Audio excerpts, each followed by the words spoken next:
12, and I will call this joint. 111. Do you want to take? 1312. Apparently I need a longer break. It is 1:12. Let's get this clear for the record. I'm going to call the work session to order. This is a joint work session between the Gilliam County Court, the Port Board of Commissioners, and let's just start with introductions. I'll start. I'm Liz Farrar Campbell, the judge here at Gilliam County. Leah, do you want to go? Leah Watkins, Gilliam County Commissioner. Doug Shannon, Gilliam County Commissioner. Judd Crowther, Port Director. Kayla Rayburn, Administrative Assistant at the Port. Dave Wilkins, Port Commissioner.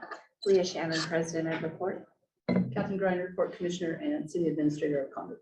Well, I'm also an Arlington City Council member. Full disclosure. As well. Delaney and Miranda, you guys want to introduce yourselves, and then we'll go into the.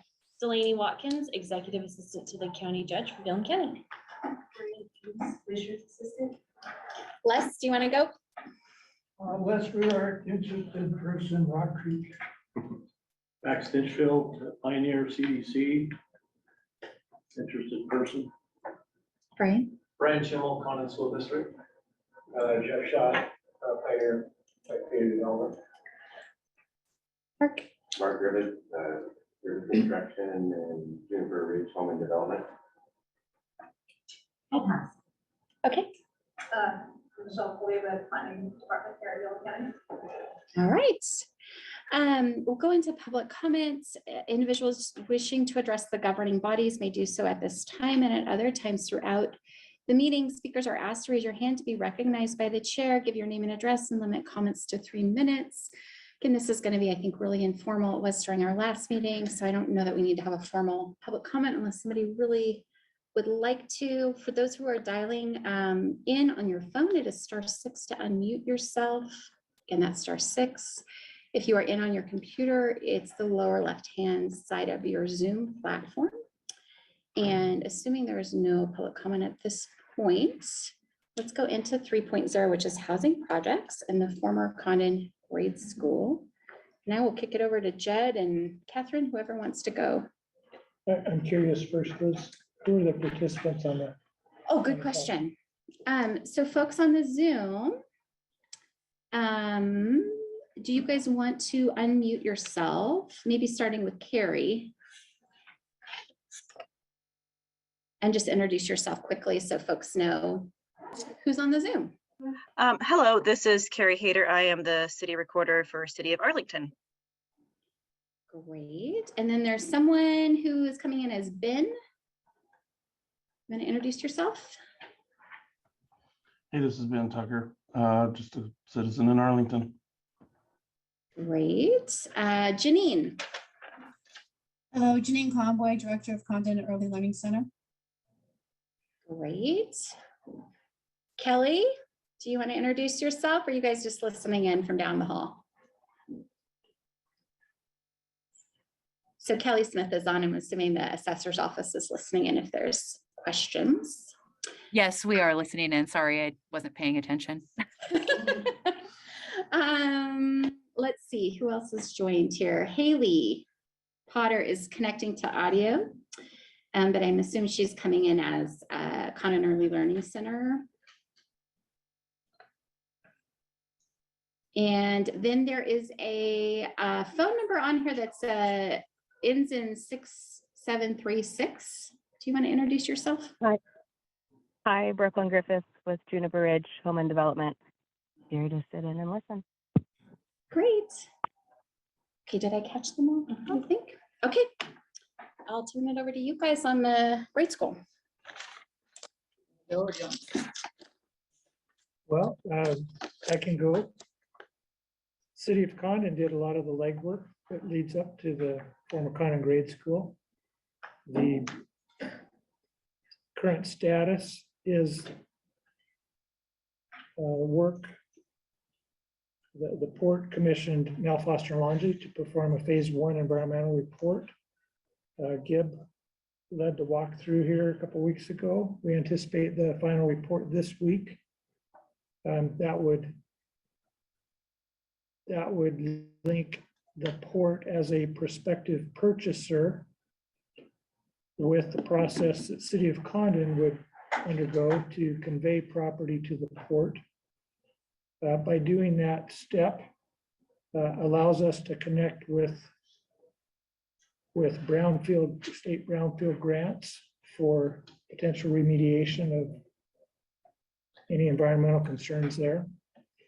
We are aware, City of Condon did perform a phase 1 environmental also, and having read that, we anticipate some asbestos removal and some lead paint removal. For background, City of Condon performed a lot of due diligence to know potential development options for repurposing that structure into workforce housing. Let's see. For funding, the port applied to county court and received a capital grant award in the amount of $480,000 and a little bit more. In addition, the Avangrid contribution was awarded last court meeting, the amount about $460,000. So that gives a good head start toward both environmental remediation and workforce development housing. Like I said, we anticipate trying to leverage those funds we've received with application for brownfield grants too. The application cycle on that kind of hinges on ownership. So just make it clear that the port doesn't own this structure yet, but we already have a war chest of 950,000 or better, and opportunity to tap into some more. So really good, you know, it's one to hit the gas and go and make it happen. And we're very grateful for willing partners to collaborate and show the path forward. Again, Catherine, you can share what you did with tours and looking into all the options there. And I don't know if we caught up on this on the last meeting that we had. So what the City of Condon did is we did go through a phase 1 and basically a phase 2 about the underground storage tanks and all of that. We also had Vernon Gray do a design for apartments in the wings at that point, because we had a Condon Grade School Committee that recommended that we move forward with trying to get the housing in the wings. So with it, hopefully going to the Port or Environmental Century Corp in the next, hopefully month or so. I also have our attorney Wyatt Baum is working on an agreement to how the deed is going to work, that we will work with the Port and Environmental Century Corp on that. There was one other. Oh, so we took some funders through when Kaylin had all the nonprofits and family, Port Family, Oregon Community Foundation, Meyer Memorial Trust, and a Roundhouse, a few of the others. They don't do housing, but if this project actually includes some community center portion, they might also include some of the funding in that. And so they were very, very excited about seeing that. And so since then too, I have also met with RDI, and more of that is for some work possibly of the visioning of the City of Condon. I think there was something else that I'm missing. Historical building. So we did have to get a hold of SHPO, the State Historical Preservation Office, and unfortunately they have been somewhat remiss on ever getting back to us. So I am guessing once we go through the remediation and then we start to rebuild, they will start to get back into part of this. So you might mention the outreach you did with a tour of Baker City, Churchill. Oh, so we did do a tour of, there's a similar school in Baker City that's called the Churchill School, and it's privately owned. And so in July, the Condon Grade School Committee actually took a tour with of that, which was really interesting because they only took it over after it was remediated. And that was one of the main reasons they could afford to do it. And so it's basically an art hub And they do have one Airbnb, and then the owners actually live there, and they have a couple other apartments for rent, and they also have a bike hostel there too.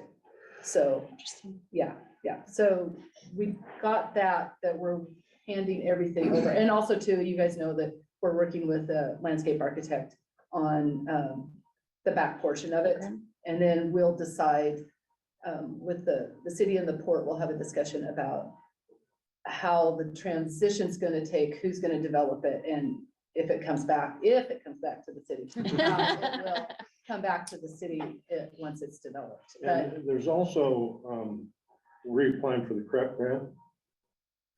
yes, we haven't talked we're gonna wait until probably after the remediation to see, or at least until the property goes to the port or environmental sanctuary. So for the acronym, it's not the CREP program of putting trees beside the creek like what we all think it is.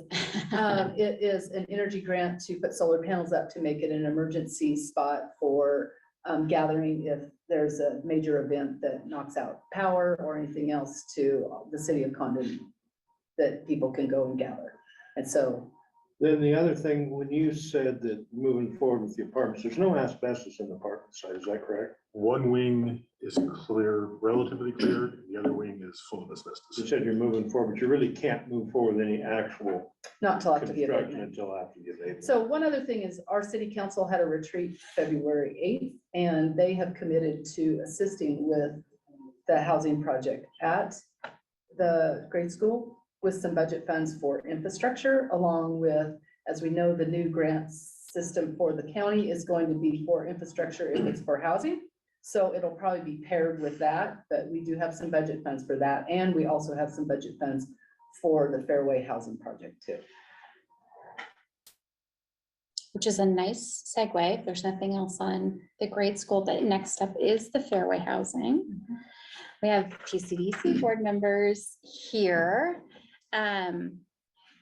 So I don't know whether we want to start on the PCDC side or the city council's discussion about infrastructure or to Fairway, or how would you guys like to approach the Fairway Housing discussion?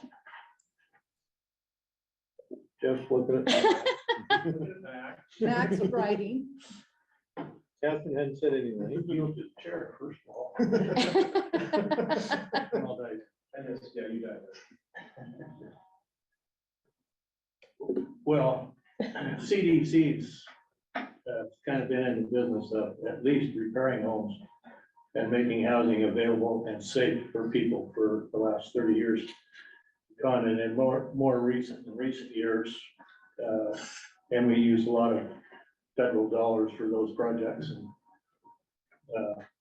But more recently, we depended a lot on, we restructured our programs that we have available. We've redone the houses in 2 counties practically that were worth redoing. We finally quit putting money into houses that were simply not worth it anymore. And that led to where we are now with a couple of different programs funded generally by county funds for developers and those who provide rentals, making them safe, making them nice. And that's worked well. We've done quite a few homes, but COVID and the economy has really stymied those programs, and we've even come to the county and asked to reevaluate the amount available to contractors, and we've upped that. And but I'm not sure with how much success that's been so far, mainly because of the economy. We've been in the business of housing. We hope to be in the business of housing, at least facilitating it somehow. But the thing is, we're a small group of people who are a bit transient. We do have now 5 board members, and which is good. Jeff, myself, Leah is a new board member. Nathan Hammer. Kim Snyder Is another board member, and Kim Snyder is a So we don't have per se a lot of extra time and extra expertise in building houses and managing those kinds of programs. I think what we are able to offer is our rare 501c3 capacity to pass through funds. And we're in favor of doing that. Personally, I'm a huge fan of helping in that way if we can make that work. And I'd be happy if CDC could fit in other areas. But like I say, I mean, CDC board is no different than any other board. We're constricted by time and family constrictions and expertise. When Rob, because Rob regularly comes to the court, Rob Turi, to report on the housing incentives. I think the last time he came, if I recall, we had a discussion about kind of the fundamental question being, like, I feel like with all of these projects, we're still trying to figure out who is going to be the developer, who's going to, in the end, own the project, who's going to be. And Rob's indication to us, I think at the time, and I suspect is still valid, but you guys correct me, is that the PCDC board really has felt like that is not necessarily the direction that you guys necessarily want to go, where you're developing, figuring out how to manage a property, all of those things. Am I correct? Did I hear you that really like the comfort level is still in like maybe using that 501c3 status to facilitate cooperation between public and private partners, but not actually be the developer? Is that, did I capture that? Okay. It's not that we don't want to be, as we are concerned that we would be able to be. Got it. Okay. And then, but we did commission the home first studies for that, which I believe we got an update on that recently. I thought we did, at least I'm hoping we did. Well, we did. I'm not sure what the court knows about what we got recently. I'm kind of getting back in the loop after a couple months, so I do a little catch up myself. Yeah, so what I have seen is some initial concepts, drawings. I think you've been on them too. Yes, yes, because we had a And- discussion with them regarding infrastructure. And Rob had also just sent me an email with no documents attached, saying that the initial estimate was going to be close to 5 million, 4.8, I think it was. and asking what the developer needed to come bring to us. And my response back had been that this would likely be funded through our grant program, that there are some match requirements, and that we needed some more discussion as well, because the city council, from my understanding, doesn't want to be the landlord. Yeah. So this is why I think maybe bringing in where the city council landed during your retreat might be helpful in kind of starting to talk about like where we go from here, maybe. So the city council at the retreat came in with, we were under the assumption that Homes First at Pioneer CDC were going to let us know how many acres you guys were going to need. I think we finally came to that. We did do, the city paid for a boundary survey because there's 2 tax lots up there. So we did the boundary survey. But then we had another, we met with their engineers, and I think they were ahead of the whole process. They were like ready to break ground, and they hadn't even told us what they needed yet and how to get through that. So, and let me back up too. One of the things that the council talked, but just briefly at the retreat, was how they want that whole 9 acres to look like at the Fairway Housing. And so we actually have, our planner is drawing up just a regular, like a subdivision plan. And so we're still waiting on that. But what the council came out with was, look, we do not want to be the developer up there, but we will, the city will assist with the infrastructure. And so we already have the water to the 9 acres, but it's 800 feet from where the proposed development would go. So the council had discussed about paying for the pipe to get to the 2 acres, and then also assisting with, if they would tell us what they need, where the pipes would go. But I think we've even kind of gone back on that, because after Gibb and I had a discussion with their engineer and their planner, it's like, you guys, we need to have, it's gotta be a subdivision, it's gotta be set, we need to know where the streets are, where the pipes need to go, and so I think we're kind of back to step one. And one of the issue with the whole 9-acre design is what to do with that property that's right smack dab in the middle of it. It doesn't match up with the city block structure. Non-conforming. Might be a Be very large, non-conforming. very large expensive fence around it. But, no, so that's where we're at. Basically, what the council had said is they do not want to be the developer on that either, but they would assist with the infrastructure and the project as giving land to who was going to develop it. Nobody wants to develop.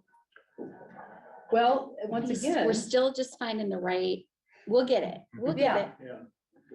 There'll be a combination, I think. Yeah, I think the council's mainly worried, not necessarily about the construction, it's who's managing it afterwards. Yeah, so I'd like to kind of jump in with just some thoughts to maybe see if this can help us. One is I have been in contact with Nate Stice, who is the Regional Solutions Director, or actually, yeah, Director, most recent Director under Governor Brown. He is currently kind of a free agent, but it looks like possibly he may land back into his old position for our region. And so he has connected me with a couple of nonprofits who do development. So CASA of Oregon, not the child advocacy, but a separate entity that does workforce housing. They primarily have done agriculture, but also work in rural. So I want to just at least have a conversation with them and see how they put these together, whether they actually develop and own or how they find partners Is that like Tillamook Steel up in Boardman? Yes, I believe they built in Umatilla and Morrow counties and possibly have a project in Harney as well. with the 3 mile. With 3 mile farms. I don't know for sure, but when you go to their website, they list a couple, and I was looking for Eastern Oregon specific, and they have several projects near us. So that's one of them. The other model that Nate sent to me, which is starting, and Catherine and I just had a meeting on Monday with the state kind of about this, is possibly looking at a land trust model where there's a land trust that would come in. They actually own, I don't exactly know how this works, but my high level understanding is that their mission is affordable home ownership, not rentals, where they structure it where the land trust is actually sort of owning and developing the underlying thing. When a homeowner comes in, there are restrictions for reselling so that it basically you're not developing and then whoever has it is turning around and selling it for amounts that still are pricing people out. When you say affordable, you're talking about subsidized or just Affordable. So they are pulling together a variety of funding sources, including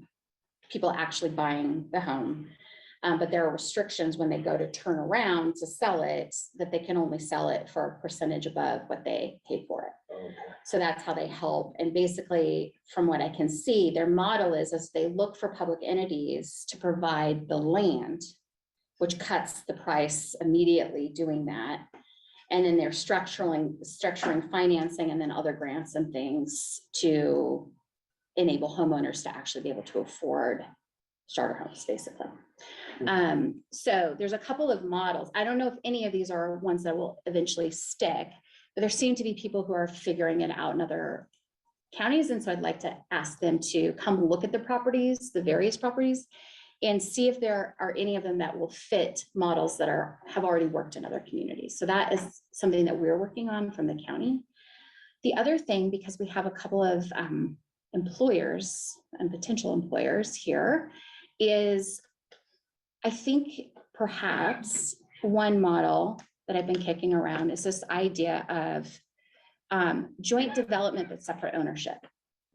So this idea that if you have, say, I don't know, 8 duplexes up on the 2 acres, that we have, not to put you on the spot, Brian, but we have, say, a school district that says, I can use teacher housing, I'll take 2. And we have, say, a preschool, Janine, who is raising their hands and saying, I can take 1. And we have a waste management saying, we'll take 3. and Summit Springs saying we'll take one. With the idea being, there's a collective development, so not each individual entity has to figure out how to develop their duplex.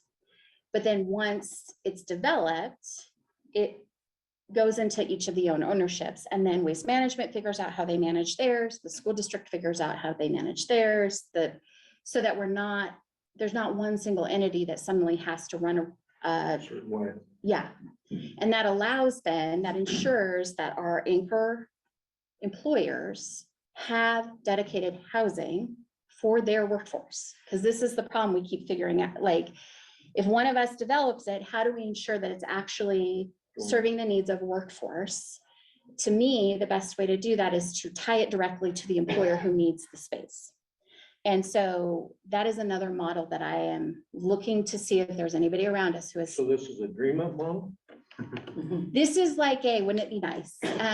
Is there a way to do this? And so we asked, whenever we have a meeting, honestly, with the state agency, we ask them to point us in the direction of anybody who seems to be getting it, honestly, because this is uncharted for all of us. And so it really does feel like at some point, maybe the key of this is figuring out some entity who is maybe doing this in another county that can come in and say, hey, we can do this for you. Like, this is what it needs to look like. And here are the employers we would put around the table. And because it just, to me, I'm not sure that all of us are saying, we want it to happen. None of us know how to do it. None of us want to run it. To me, we've got to figure out the process has to come first, I think, figuring out who needs to be at the table, who can actually do it. To me, the funding is actually the easier piece than actually figuring out who's going to run it, develop it, who's going to own it after, all of that. And so I feel like we've got to find the right model first, honestly. And once we do, I think the rest of this will fall into place. That's my gut. I also feeling. think too, is we need to start prioritizing. I think right now, we can't be doing the grade school and the fairway housing at the same time. Grade school seems to be ready to go on this end of the county. I think that needs to be the priority for all of us to figure out the ownership. I don't know how the rest of the port commissioners are gonna do. But I feel like we're trying to do two things and we're not doing either of them well. So let's prioritize which one we're going to do and then once I think we get the one figured out, the rest are gonna fall because we're gonna have the model that we need. We're gonna learn. Yeah, We gotta do one so we can learn. yeah. And so, and I don't know, I mean, that's something that the port needs to talk about to see if they want the whole building as housing or what, but I don't know. I just feel like we've been ping-ponging around and we've been ineffective everywhere we go because that's been the process. So, well, I can say personally, Delaney and I regularly have discussions about how, as you'll see, the rest of the things that are on here are also very heavy. Nobody's done these before kinds of lifts. And so trying to also figure out how the county can insert itself in multiple housing developments at the same time has left, I think Delaney and I are not sleeping well at night, figuring out how we're going to support what everybody is trying to do. So I would say I am supportive of us figuring out what the low hanging fruit is, if there is low hanging fruit, and going after that first and trying to build that momentum. So, And I think that the low hanging fruit is the common grade school because there has been so much footwork already done and we are almost ready to hand it off to the court. They are almost ready to hand it. Two hats over here. But I think Catherine's right. We'll learn how to do this if we get through that one. And I think we've got momentum going there.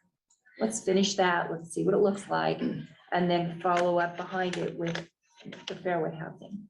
And then we'll know more. and I think as that is going on, the cities, we have a lot of planning, not just where we're gonna put the pipes, but we have to plan a whole subdivision. So I think those steps are gonna take us time, and I think that the city obviously is gonna be doing that work over the next year as trying to figure out how to divide it and to get that ready for building. So hopefully when we're done with the common grade school project or a project in Arlington, that could be the next one to go. Transition right into it. Yeah. Chuck, you sat up when they were talking. Did you have something you wanted to? Well, one thing that we haven't really talked about is cost and we're prioritizing. One of the things that I'm concerned about with the fairway view building is that the unit cost for those apartments is quite high, I think. I mean, I think we're talking over $325,000 per unit. So, and I'm not sure that that's the most desirable housing. I'm pretty sure it's not for many people. So one of the things we're evaluating, what our priorities are gonna be is what can we do to keep our unit costs down? And I don't think we're really constrained by land, but if duplexes are a more cost-effective option than apartments, for example, I think that makes sense to pursue that over the apartment complex.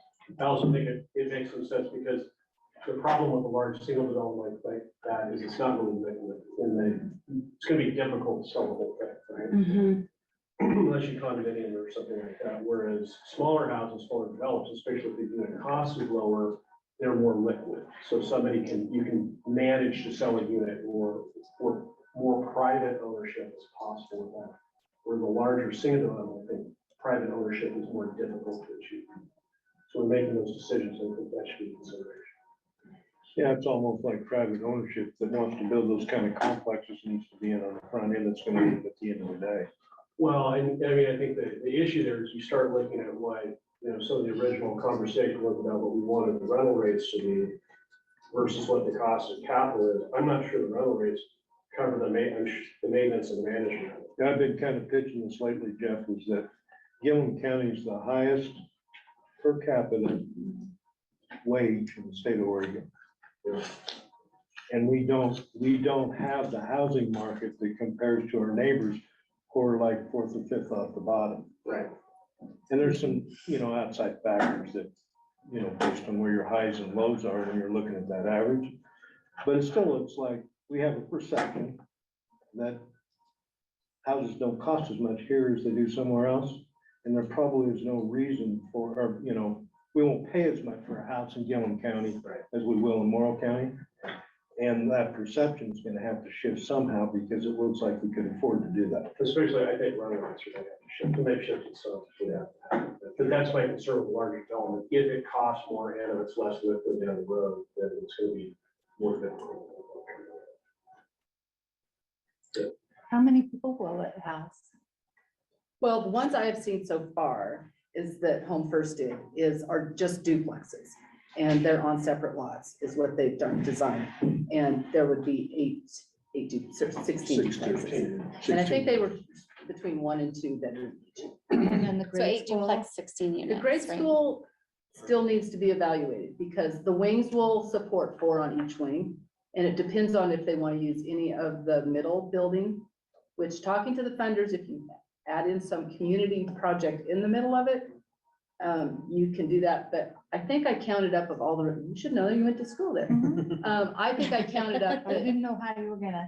well, I think the total, if we didn't divide up the rooms and we left the kitchen and maybe the library the same, I think I counted another 12 or 13 rooms that could be converted into apartments. The current plan we have for the south wing is the classrooms, each classroom on the south would be one 1,300 square foot, 3-bedroom, 2-bath house. Wow. Yeah, they're good size. They are. I don't remember them being that big and how pretty little it was there. And then the north wing ranges from like a 700 square foot studio apartment to like a 1,300 square foot, 2-bedroom, 1-bath apartment. So is it the northern wing that The north- has that asbestos? No, that's one that doesn't have it. Oh. Well, so it's it the south doesn't have wing? as much. As much. Minimal. Mark, did you want to say something? Yeah. I've been in that place, that's it. I believe your third model, where you're talking about bring waste management in and shelter people to take it, is a right-on model. That's something that I've been going through, processing and looking at for green development. Actually approached the city of Arlington School District, talked to Larry about that same exact thing a month or so ago.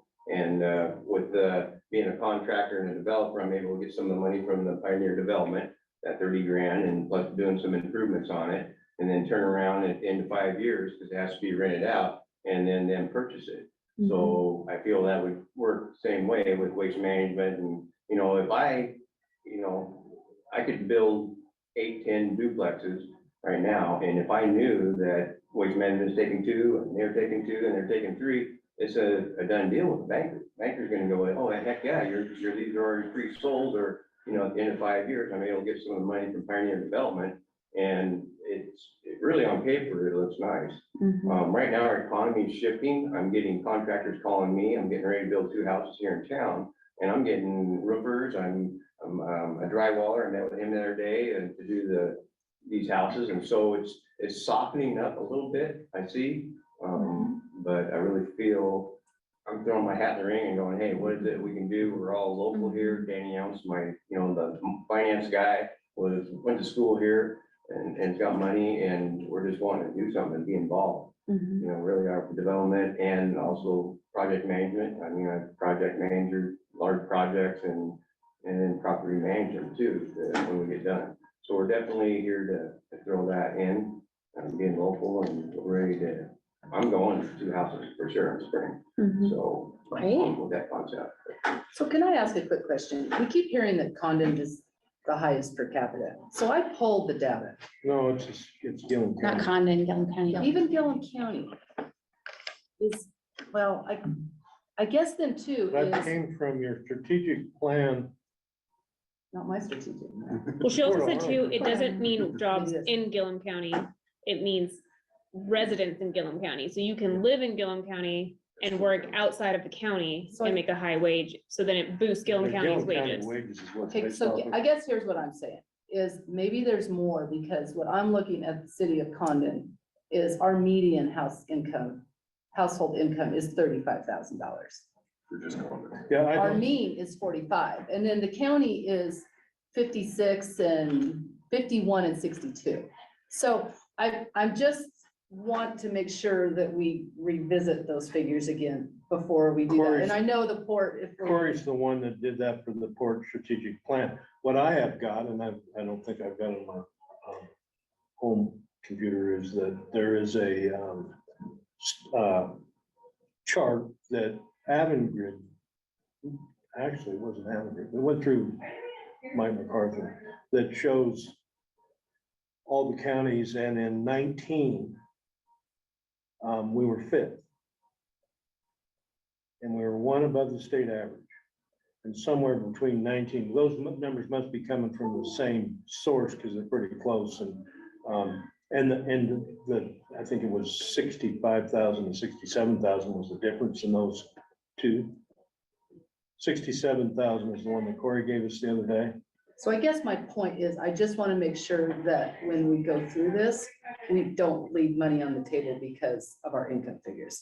Because different parts of our county might be able to tap into some more money. Some of what we run into is they use that, if you're looking for funding, is underserved counties, wages are a big part of that calculation, and that's a little hurtful when you're at the top of the. Yeah, oh, yeah, and we have been able to get, you know, like CDBG grants. I think Pioneers CDC, you guys can attest to that. It was for just the low income. It was hard to get those grants at one point, and for a long time, the city of Condon, we couldn't get them, period. So anyway, I just wanted to make sure that. Yeah, when they're looking at underserved communities, it depends on how much weight they put on that. I mean, we had a deal here, and I talked to Kathleen Wyden's office about it, because we didn't get any concern. I got a very low amount of the percentage that some other counties did. And the comment was, well, you don't have waste management, you don't have windmills. Exactly. I mean, Wheeler County does it, you do.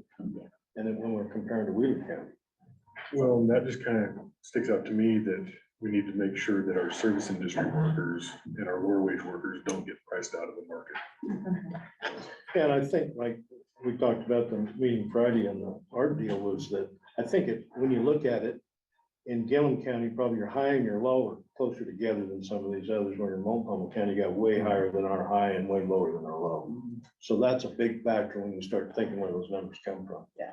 I think probably what hurts us too is that our county is so small that you throw in a couple really high wages, it sets off the median. So we might really have majority of residents that are low income, but because we have a handful that are really high income, it throws our numbers completely off. Because I mean, looking in Arlington, we obviously have a very large base that are low income, that could not afford to get into a When you think $1,500 about apartment. 67,000 a year, you have a ton of employees at Waste Management that beat that a bunch. And all your window guys do. We have a very large And then PE all of the population. Walsh drivers are making 85,000 a year, and you know. they're But how not- many of them actually live in Gilliam County? So you throw those in, it's gonna run your average up pretty fast. You're starting to talk about a lot of people that are way over that average. So in terms of next steps, because you know I'm a next step person, grade split sounds like there's a plan. What's happening next? At least a short-term, let's get it abated plan, and then we'll see what happens. Fairway housing, it sounds like this is something that next steps is the city is going to continue to move forward on at least looking at, from a planning perspective, an infrastructure perspective, what the long-term or larger vision is for the entire We should have that parcel. next couple of weeks Okay, on the planning. At least a tentative plan. okay. What I can commit to on my end is continuing to talk to some of our neighbors and possibly even encourage some of them, some of the entities that have been working in other counties to maybe even come and just take a look at our developments. Talk about what we're doing, what we're running into, and seeing if either somebody is raising their hand saying, hey, we might be interested in taking that on, or saying, here's the model that we've used that's worked in one of your neighboring counties. So that will be my commitment from the county to move forward and having those discussions. If I stumble upon one that I think might work, then I may be asking some partners to come back to the table and like, hey, could this work? Including PCDC, like, because I still think that having nonprofits at the table is going to be helpful actually in getting this done in a cost-effective manner. The other thing that I want to maybe task some of our partners here who have not traditionally been in the housing space and thinking about it is to consider going back to your boards and thinking about whether long-term housing makes sense for your own individual workforce. So Janine, the school districts, thinking about the ESD, and maybe we'll have this conversation with Penny to think about as well, Jeff's a board member, to think about if this is something where your entities may be interested in either being part of a larger development or doing a one-off house, duplex, whatever you think you may need for your individual workforce. And with the hope that maybe if there's a larger development that starts to develop, that you may be ready to say, actually, we'll buy into that portion of that, and in exchange get a unit out or 2 unit, whatever you need, so that if we do stumble upon the right way to do this, we already sort of have a head count of who might be interested in being at the table. Later we'll get into like where the county's funding is going, but I think especially all of the entities I just mentioned are eligible for county grants to help cover some of the costs. So I would maybe as a next step task you guys to be thinking in your own organizations for your own workforce, if this is a long-term strategy that your boards might be interested in pursuing, and start to think about what that might look. Either you have existing property you could develop on, or if there was a larger thing that happened, you might want a piece of it, basically. So one piece I don't want us to forget is the workers that can't afford to buy in.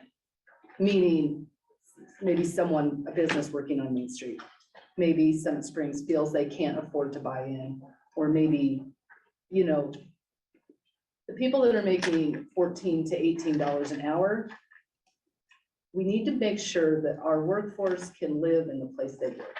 And that's been the whole thing, is why we haven't gone after low and affordable income housing, is because we want to make sure that the people that work here can live here. And I just don't want to make sure that piece is gone. And I'm thinking specifically is, can the chamber take on 2 to 4 units at some point through some way to make sure that people on Main Street That their members Yes. have access. yes. I think that's something worth raising with Kaylin, and that board can. Yeah. I think it can be creative. People who normally haven't been in this space, the 911 center is having a hard time recruiting dispatchers, where we have contractors that are coming in and working on weekends. We don't have they're staying at the hotel. Wouldn't it be nice if the 911 center owned a home that we could put our contracts dispatchers in when they're in working for the weekend and then they're, I mean, so there may be some people who normally haven't been at these tables that when they look at their own, how they work, their own recruitment issues, may be able to say, actually, from a strategic standpoint, this makes sense for our entity too to buy in. So I would just ask, like, if you're in one of those other boards, like, think about that. Maybe just informally, like, keep a conversation going with me so I have a running total of who might be interested if we finally stumble upon the right combination of development, ownership, management. Does that sound for this one like a workable, like, next steps? Okay, so let's go into 3.3, which is other current or potential housing developments. So far, we have only talked about Condon. Can I? Go ahead. Just add a historic perspective here to this whole. Absolutely, since you're our resident historian. It's been, I was just listening to this, it was 30 years ago when we had this exact same conversation. And we had a lot of senior people in homes and they couldn't take care of them. That's when the idea of Summit Springs came up. We're gonna kill two birds with one stone. This is gonna be fantastic. We're gonna make a nice place for our seniors to be able to retire in town.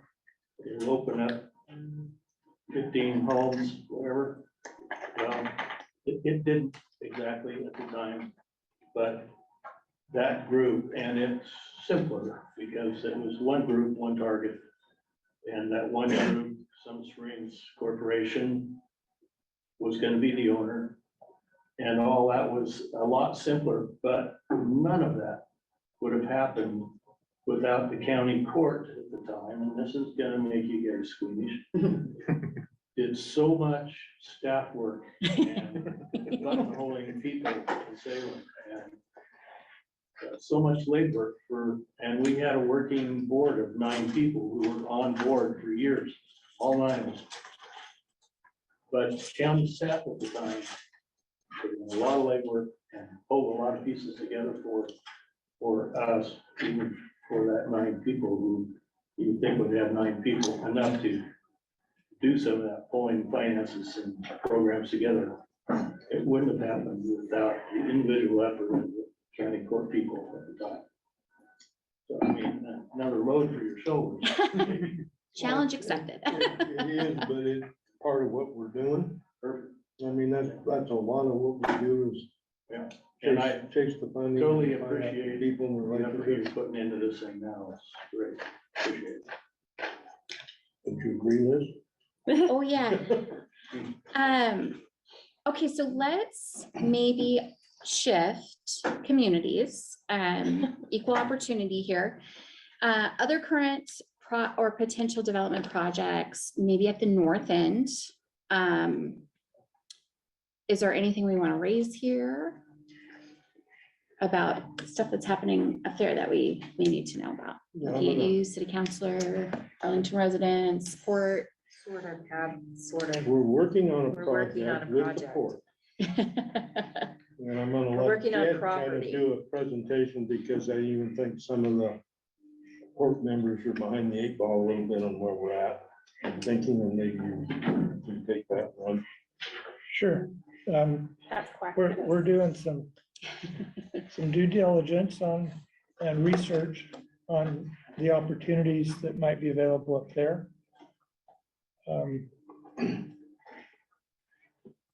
Again, that links with the focus by county court in their grant programs to support workforce housing, childcare. What's the third one? Infrastructure development. Infrastructure development. So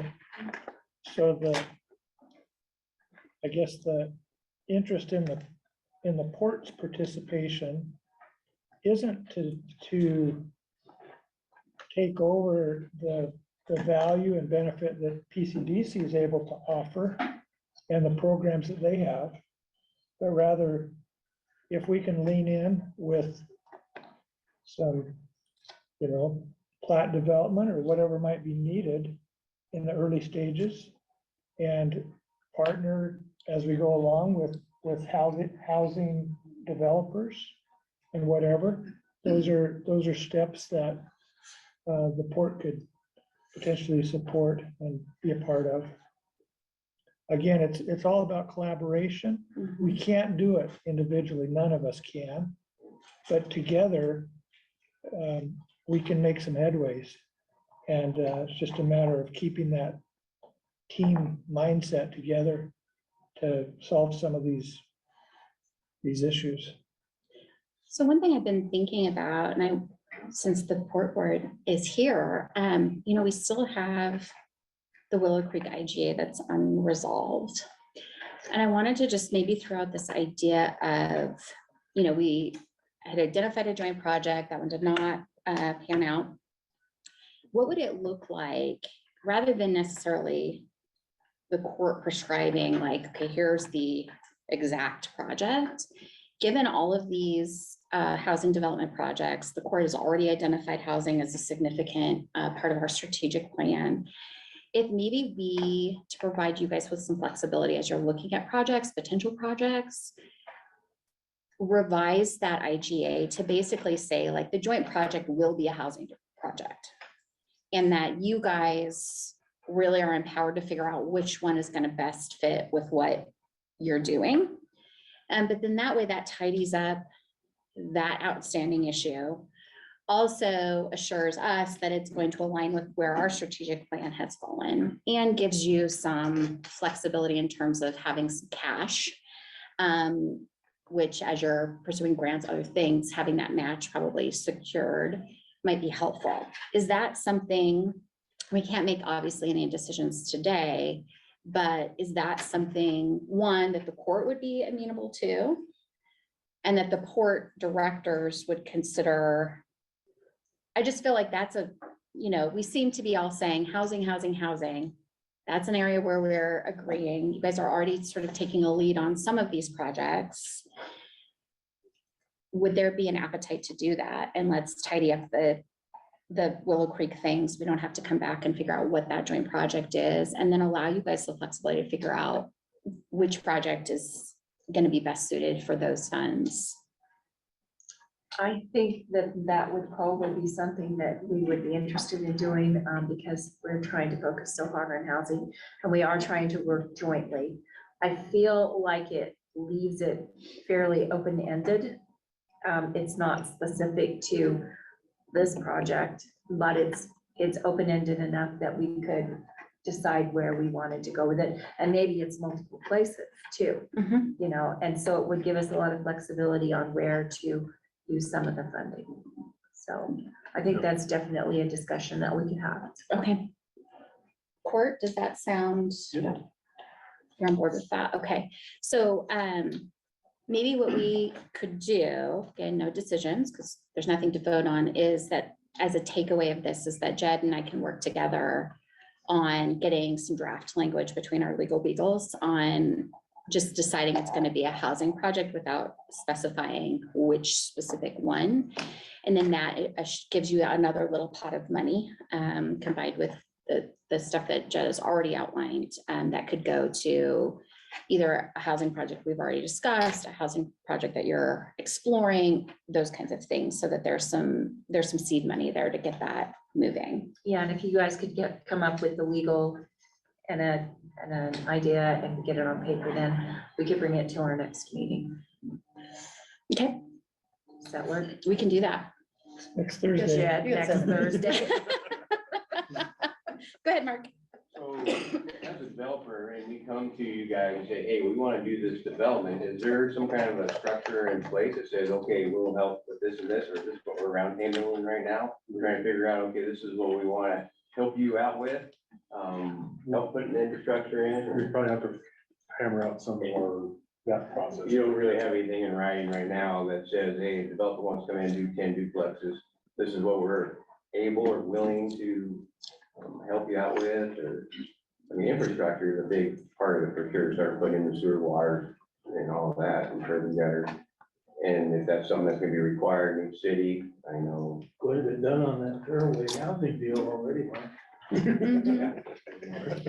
Gary, what I would say is, I think it depends on the community. So here's why I would say that, is that say you came to Catherine and said, hey, I'm gonna develop this parcel over here. It's gonna be X number of houses.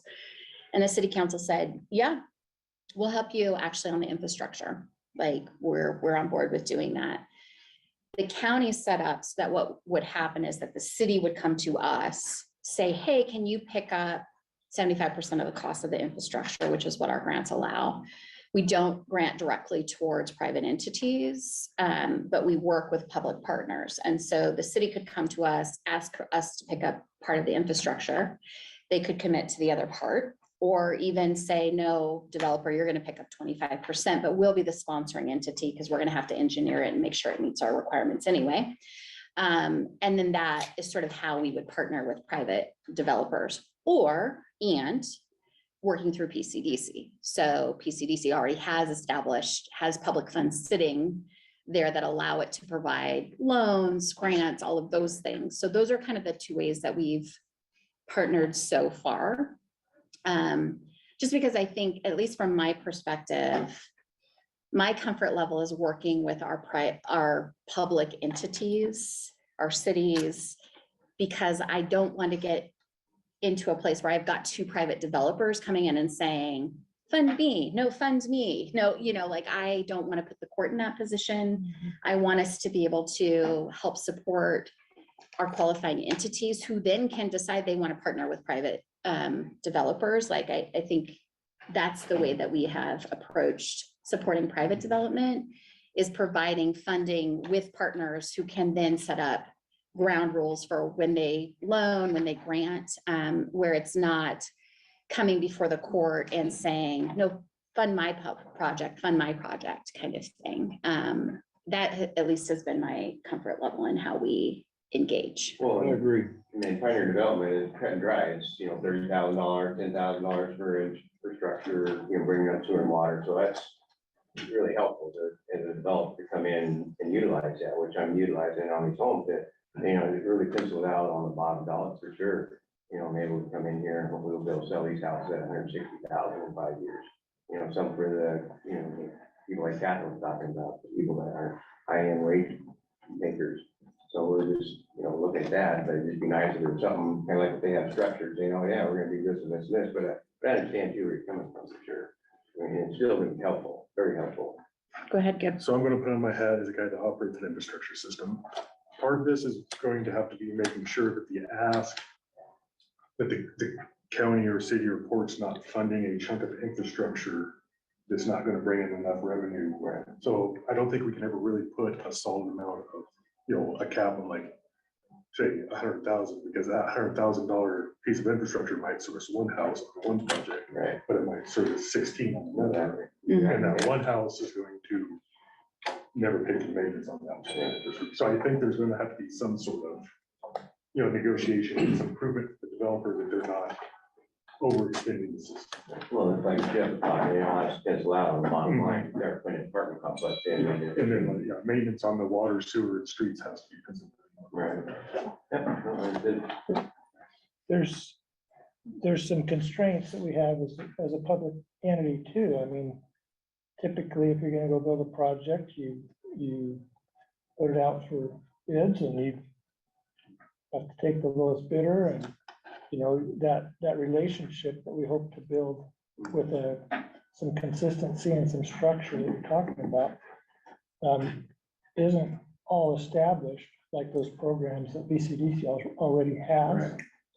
However, the way I view it, I think there's some efficiencies that we can tap into with the county having program and buy-in to help support other entities.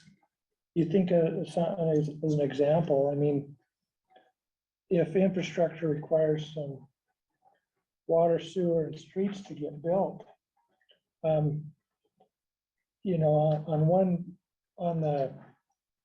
the slow way of doing things, the county could just hand out money and make us go contract for bidding and all the slow process of doing it.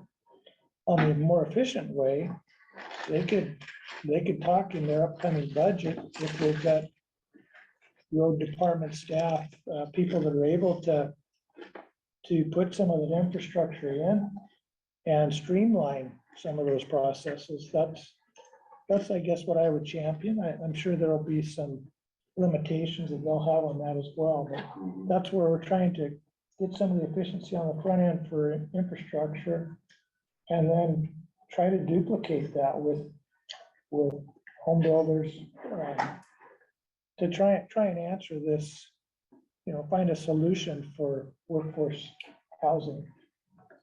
Not just chasing an average salary, but providing housing options that will suit the purposes of lower wage earners or higher wage earners.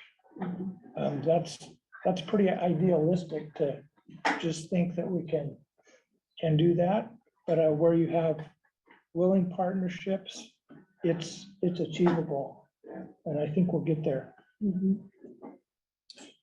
Okay, so for next steps, Jed and I will work on revising the IGA. I don't think it's going to be a heavy lift. If I remember correctly, when Ruben drafted it, there's an agreement and then there's an attachment that has the project. So it would just be revising the attachment. And so hopefully the rest of the legal language is sufficient. So it would just be that one piece.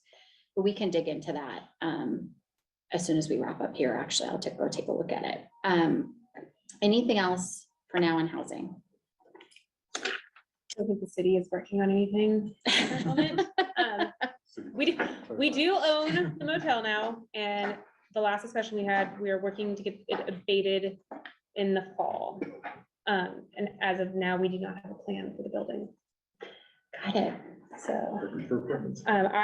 we have a meeting coming up next Wednesday, and I'm going to strongly recommend to some of my fellow council members to be more active in some of these meetings, to have a discussion voice.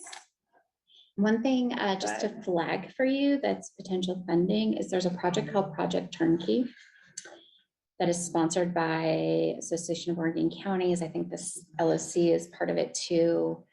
There's, it's, I believe, funded through the legislature. So I think they're making some asks right now to re-up the turnkey funding. But in larger communities, the way it's been used is to repurpose old hotels and motels for housing. So it may be a candidate. And I'll talk to Carrie, because I know Carrie's working on the brownfield, and she's the one that's kind of spearheading some of the grant funding for it. So I'll talk to her and see if she's heard of this, and then it would probably not be for the abatement side, but once Yes, you no. decide to repurpose, it may be a vehicle for our funding. Yeah, no, I mean, and that's what, like I said, the small discussions I've been in so far, there's not an official plan for it. There's some rumblings and some ideas thrown out, but nothing's been voted on or approved. Got it. Okay. That's one of the main reasons why I was eager to get on the council, was I had wanted a big input on that hotel, because housing was just starting to be discussed at that point. And so now the discussions are further and there's a lot more options. So it's kind of changed some of my viewpoints, but kind of not. So Cool. Okay, anything else for housing for now? Okay, let's move on quickly. These next ones hopefully shouldn't take too long. The fiber project update. Wanted to flag for people that the court heard during its meeting on February 15th from our contractor, our engineer, who gave us a very high level, lots of maps, and a rough budget for what it would take to deliver fiber to every home in unincorporated Gilliam County. I'll make sure that we're clear about that. And the bottom line rough estimate was that we're looking at approximately a $24 million project, 1.7 of which is poles for CBC, for Columbia Basin, to replace those. Before everyone chokes on that number, I just want to put this in perspective. So the reason we are continuing to move forward is that there is an once in a generation, maybe once in several generations, federal investment that is coming for fiber infrastructure. So there are two pots of money. One is holdover from COVID ARPA dollars that are coming to the state. The state has issued initial guidance out of the broadband office that those grants that they will be granting are $20 million per project. So if you think about the county maybe needing to invest, once you take the Columbia Basin pools out of that, $2 million to get fiber to every home in Gilliam County, that actually is not that big of a price tag for what we're talking about. So that is the first round. The second round that's coming through is called BEAD funding. It's part of the larger infrastructure package that the Congress passed last year. It will roll out in several years, but it is a much larger package. So it may be that funding would completely cover the cost, honestly. And so I think this court is united in that we would be foolish to leave that amount of money on the table if the state decides that they want to fully fund the project or even mostly fund the project. So we are going through a review with our legal counsel to talk about next steps for phase 2. So this is phase 1, which is high level. Phase 2 is actually getting into the nitty-gritty details of engineering it. And also making sure that all of the details, all of the rights of ways on private property owners, all of that Columbia Basin is on board with replacing a bunch of poles. I think 690 some was what the initial estimate was, huge amount. That all of those pieces are moving forward, getting lined up so that when the state says, we're ready for applications, Gilliam County can raise its hand and say, we can build this as soon as you give us the funds. That I think is our shared goal. And so we're going to probably be moving forward with some conversations with Columbia Basin to talk about whether they have potentially some funding on the electrical side to start replacing poles now, which will bring down the cost for the overall project. And then also talking to our attorneys about moving into a phase 2 so that we have the detailed plan in place. We likely will also start convening a broadband action team and reaching out to different entities to sit on that, to start thinking about, it's not dissimilar from housing, who's going to own it? Likely, perhaps the county, who's going to actually provide the service, which is a whole different question, and sort of sorting that out. The big holdup right now, which Pat and I have both been on meetings with AOC and our legislators about, but just an update. Part of the reason this funding is not coming out as quickly as in other states is that Oregon passed some laws that do not comply with federal regulations to spend the funds. So the federal government has told Oregon that they will not release all of these infrastructure dollars until the state comes into compliance with. Which you're supposed to try to figure out during this session. Correct. So there was a bill that had a hearing last week on it. Many Oregon counties were testifying in support. They will fix it. They have to fix it. Otherwise, hundreds of millions of dollars will not come to Oregon. So it's not an option to not fix it. But that is the sticking point right now. So the legislature has to clean that up. Once they do, then the Oregon Broadband Office can issue final guidance and let us know when applications are going to be due. So we are still moving ahead, like the legislature is going to fix it, and that maybe even as soon as this time next year, they may be asking for applications to go fund. Does phase 2 have to be done to get the ARPA COVID money? Not necessarily. Okay. So the COVID, they have an entire matrix. Part of it is connected to FCC maps, which is a whole nother issue.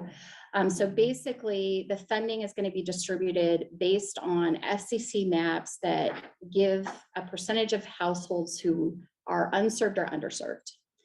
And so Oregon, in their scoring matrix, will look at a number of things. They look at regional collaborations, they look at who's shovel ready, who's already invested into getting a plan together, all of these kinds of things.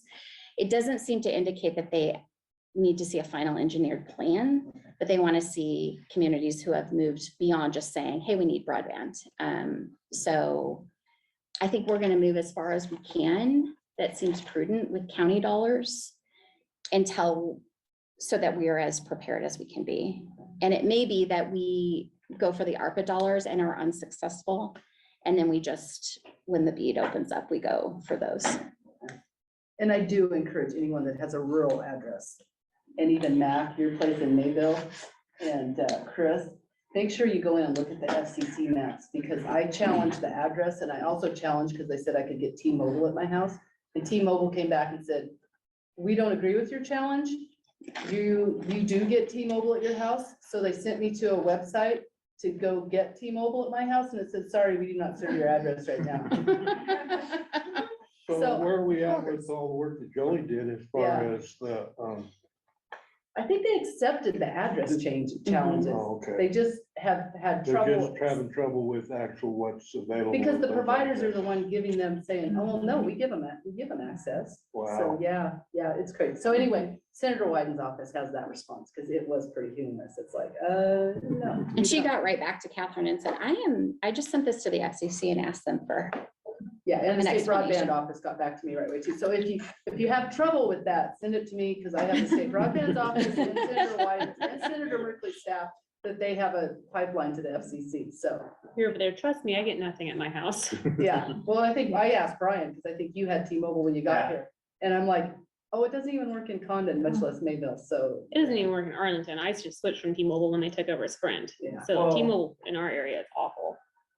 Sorry. If you consider one bar working, maybe. depending on if you're standing on one foot and. On one side of the street, it's a main street you're standing on. Yeah, exactly. So anyway, please look at your maps, and if you need the link, let me know. I will dig it out and send it to you. Challenge. Some more to come on that. We're gonna keep working on that. Go ahead, Chris. Do you know how many rural households we have? So he told us, how many, do Boy, I you don't remember. guys remember? Or just a thought? I just wondered. You know what? what that is per household. I don't know. And it's every address, even where houses aren't, He did Oh, where tell us people so. aren't living, Mhm. but like Mayville would be one, or even two out there, so. God, I wanna say 500 plus, probably. Say what were we? what's it? 500 plus, is that what it Well, was? I don't know, when I went back to my having a good argument about cost of power for the community, I just kind of, we had 1,900 people, if there's 3 people in a house, there's only 600 houses in Gilliam County. But Jolie challenged over 200 addresses. She So challenged that would've been 233. 200 rural And those are, and I mean, if you're like on Michael Road, I think those addresses are right.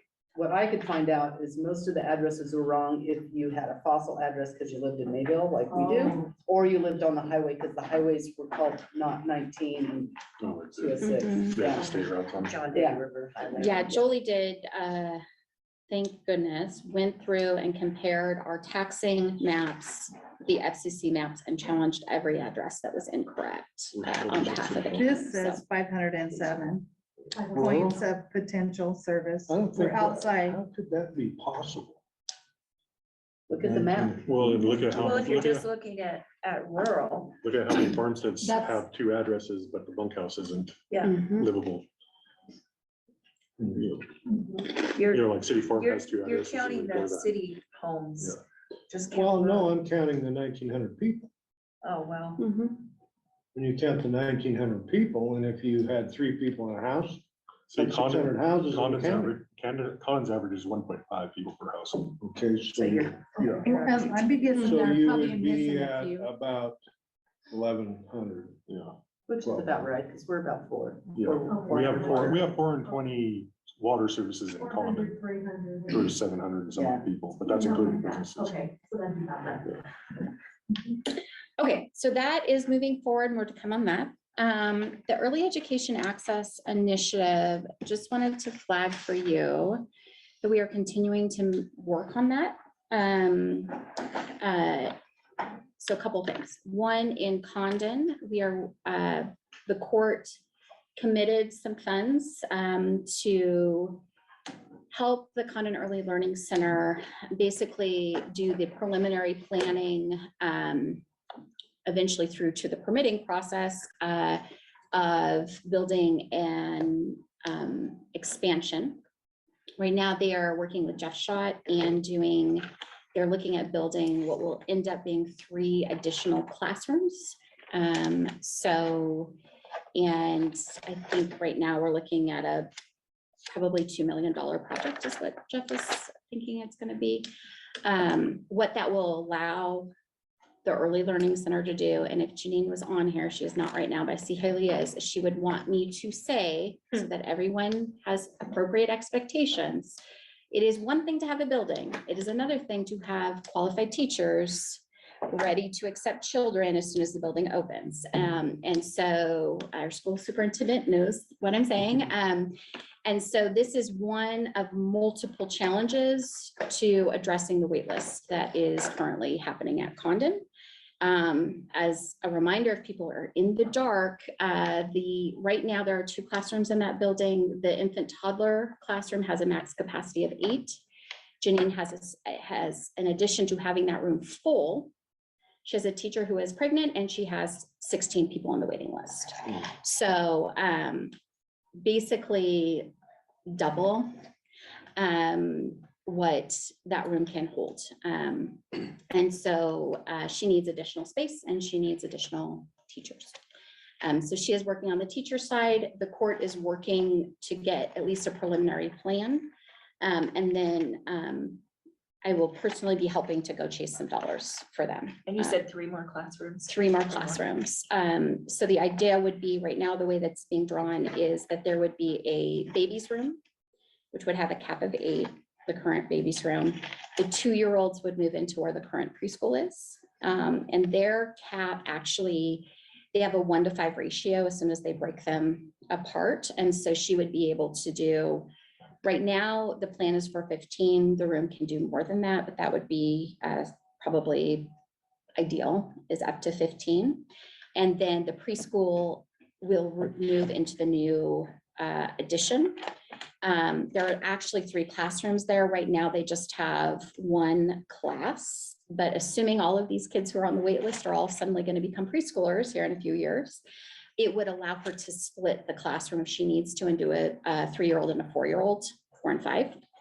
And there is 1 additional classroom, school district. If you run out of capacity in your new grade school and need to split a class, need to keep the kindergarten over into another building, they are building that with the idea that there is an extra classroom to either provide after school care, or if the school district ever at any point said we need an extra classroom, can we work something out, that there is capacity sitting right next to the school district's campus. So is there going to be funding available, do you think, for any of the capital? yes. So I already had a discussion with Representative Smith. Every time he sees me, no matter what the topic, I bring up childcare. And so he called actually before our meeting started and said that he had a meeting with the governor, specifically raised childcare in our region, and asked us to send him priority projects. So because this one is the most shovel ready, will be requesting funds for this project. But in addition, a lot of the funders who funded the original building, Ford Family, Community Foundation, Rand House, are all interested in funding. So the county may likely, I think what would happen honestly is that the childcare will likely come in and ask for a capital investment grant for 90% of the cost, but we'll use that so they can unlock the other funds elsewhere, because most of the other funding want to see that you've raised already 50% before they'll allow you into their funding pool. And so by having the county say, we'll fund up to 1.8 or whatever it is, that allows them to go chase all the private donation or private. So is that on the theory that we say we will fund 1.8, but we don't end up doing We it? say up to, and then they come to us with what they actually need in the end after they've raised everything.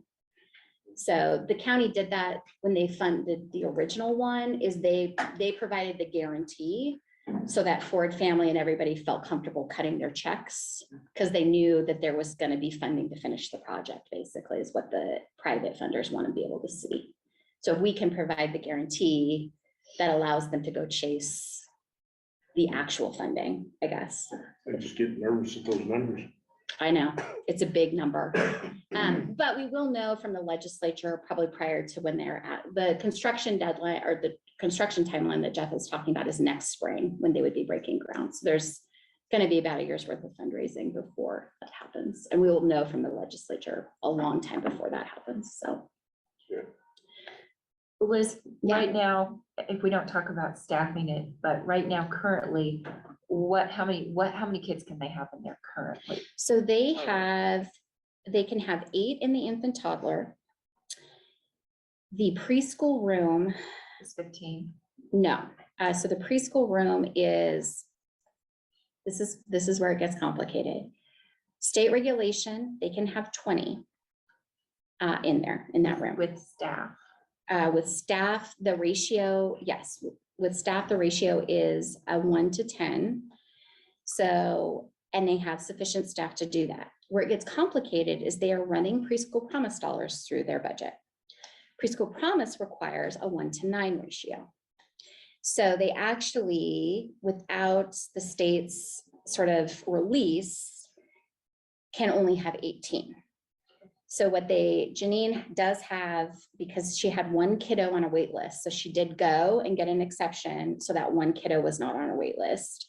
But this is where, and part of our advocacy with the state, where things don't make sense, is when they do that, when they have 2 separate regulatory things in a rural community, does not work, because you end up with kids being left out of service because they're trying to use state dollars to fund their services. So we are conveying that when we are in Salem of why this doesn't work in a rural community. So the other thing that we will hopefully be coming before the court is we did a rocket process with a bunch of our community organizations, went really well. That team has asked us if we were interested in doing a phase 2, which is, during the initial conversation, we're really focused on workforce pipeline. We were focused on home-based providers. We did not address facilities. We didn't address pay for the teachers. We didn't address funding. And so they have asked us if we are interested in maybe pursuing those, sort of developing out an entire plan. And so are getting us a proposal that I think will eventually be coming to the court in the next couple of months. We are also actively working with Arlington as well. They are not out of this. And so I've been meeting with their board, the Arlington Child Care. The preschool, I think, is having discussions with the school district about the school district taking on that program. And that is moving forward. So I'm expecting that we'll see a request from the school district when our competitive grants open tomorrow, asking for us to help fund some preschool programming within their school district. So that's cool. And yeah, we're going to still be making some asks of the legislature as well to send, in addition to facilities funding, possibly some workforce development funding to try to help the centers. The issue is that really the teachers that are working now in the early learning center here, they're working, many of them with bachelor's degrees, and they're being paid as if they don't have those. And so it is very common for somebody to be completely trained up, receive all the training, and then hop on over to our friends at the ESD or the school district because they can offer benefits packages and compensation packages that the early learning centers can't. So we're trying to figure out how to help our childcare providers reach a place where they can be competitive and retain their staff. So big problems, but hopefully we'll have at least a part of our strategic plan is to have a really roadmap in place that we can start to implement. And there may be some asks, honestly, of some partners that normally are not in the childcare space about thinking about, from an employer standpoint, how can you help support your employees in being able to afford their childcare. So, question. So we touched on Arlington. So the Arlington Child Care Board is on board to make improvements and move forward. yes. So that might be, actually, why don't we have the enterprise zone on here, but let me go into the competitive grants update because it's relevant to your question. So the court, 2 meetings ago now, made some changes to our competitive grants program. So we have a capital investment and an operational support. And what the court decided to do was to more closely tie those grant programs with our strategic plan. So for the capital investment, what that means is that we're funding basically 4 types of projects: housing development, early education access expansion, infrastructure on industrial lands, and then we are willing to be a gap funder. So if somebody comes into us and says we've raised 75% of the project cost and we need 25% to finish the project, we'll look at those applications as well. Yeah, I was gonna say, I sat in through the court meetings and watched you guys say that. Yeah. And I knew at the time Arlington was not on board with asking for any additional help or any plans for improvement. Yeah. Liz has met with them twice. in Okay, 2 I would say, weeks. I have a personal opinion. Yeah. And so it would be nice to see some improvements and. So on the operational support, the court also limited the pool.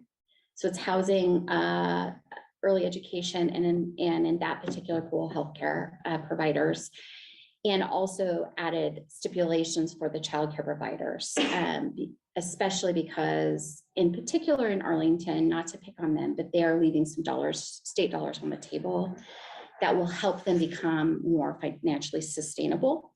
And so we're making, have met with their board members twice to preview what those requirements will be so that they can move towards that when the fiscal year starts. And I don't know if they're enthusiastic collaborators, but they understand that that is what they will need to do to be able to unlock county grants. And so they are moving towards that direction of looking at how they structure their tuition rates, how they, making sure that they are using employment-related daycare subsidies from the state, that they're maximizing the amount that they're getting for each of those kiddos who are coming in under that program. They, I think, have already made progress on updating how they're doing their financials. So they're going to purchase software that actually fits with what their business is. So tracking when kiddos are in the building, when their staff is clocking in, all of those kinds of things. Whereas before they were doing all of that on paper and Excel spreadsheets. This will hopefully move them into something where they can get their arms around better where they actually are budgetarily. And all of those things, their board, when we discussed it, I think were naturally nervous about change, but seemed to understand that that really was probably a direction they needed to move in. So Are they a nonprofit? They are. That's what I thought. In terms of facilities, I will say, like, part of my discussion with them was also, and this is weedsy, so I'm sorry about this, but Arlington Child Care is currently licensed as a family or home-based provider, which means that they will never be able to accept more than 16 kiddos at a time. People may be surprised to know this, but where they currently are is they have 4 infants in that enrolled. They have a teacher who just had a baby, who when she comes back will be 5. They have 9 2-year-olds. So they are almost at capacity with just 0 to 3. And they also have 16 kiddos who are enrolled for after-school care. So what happens is if any 3 of those kiddos happen to show up on the same day, they will have to turn kids away. With their current model, where current birth rate, any of that doesn't even account for if waste management figures out a way to become fill all their positions and people are moving in and we build houses. And it doesn't account for if there's ever another entity that comes in that has a significant workforce. So what the discussion that I had with the board was to consider whether they would like our help moving to a center-based model, which is not all easy. It's not just like, hey, we're a center now. They would have to, their facility is probably not large enough to do what they would need to do. It definitely is not segregating students the way they need to do under regulations, and their teachers definitely would not meet licensure requirements currently.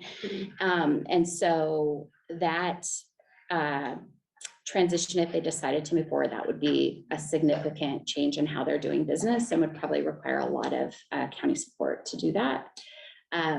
So they are contemplating whether that's the direction they would like to move in. If they decide not to, I think honestly, there will likely need to be discussions about developing a center. And Yeah, they can still be there, still exist as they are. but they would be a secondary or a second It would be- option. It can be a And bring it competitive. under an umbrella with Condon perhaps. Correct. Yeah. okay. So, I'm very interested. I have 2 small children. Yeah. I am fortunate enough that I have enough relatives in town that I find childcare. So, I mean, but not everybody is that fortunate. I mean, I was born and raised in this county, and so I have a very large family base in this county. And so I have a relative that watches my children, luckily. So, yeah, I think it You would be is, on a waiting list today. yeah, you would, you'd be on a waiting list if you tried to get in there. I tried to get in there, yes. Yes. So yeah, I mean, those discussions are going to be ongoing, and I mean, my goal, I think, commissioners, you tell me if your goal is the same, but I don't want to go in and dictate what the answer should be. I just, what I can see and what I understand from licensure is they can't take any more kids. And so there's going to be a pain point there at some point where that community starts saying, hey, we can't recruit. We don't have a place for our kids to go. And what we're learning, I think we can be helpful, but it's going to have to be sort of a community driven If we process wanna, as well. if we want to bring in any business or, you know, any economic development of any size at all, we've got to get bigger everywhere. It's a huge impact. Mhm. That's, people have to have that. Go ahead, Chris. Sorry, I just, when we had Mary Wallet, we had, I mean, we may have had a childcare crisis, but I didn't know. And I feel we're so center-based now. We have gone so, we're overburdening that model where we may need some incentivization of in-home care as well to prevent these waiting lists. So is there some I vision of that? can speak a little bit to that. That was Absolutely, my there is. pipeline item for the rocket process. Liz took on the workforce development pipeline and I headed up the home-based care group. We worked with the chamber to open up the grant program to allow for a home-based care line item to be developed for home-based care providers. We worked with childcare partners based out of Columbia Gorge Community College to kind of go over licensing. We hosted 2 nights, one in Condon, one in Arlington, to bring information to people. We offered childcare. We had about 14 people in Condon. We had no people in Arlington. And so the chamber has continued to do their marketing of their additional grant line item. We have had 2 home-based centers be developed in Condon through that grant line item. But we're still just trying to figure out connection for more because there's still more funding there, but we did make some headway trying to get people to incentivize it by, I think it was up to $15,000 that they could apply for through there. And then there's also grants that were available through childcare partners that Nancy and her team had access to. So there's lots of funding available out there. It's just finding the right people who are willing to do that. And some home-based care can be hard because the hesitancy tends to also be kids in your home, feeling like you're constrained to the schedules of the parents and things like that. So it's hard to get people to buy into it. So it's finding those right people. And that is what's proving to be, I think, one of the biggest barriers there.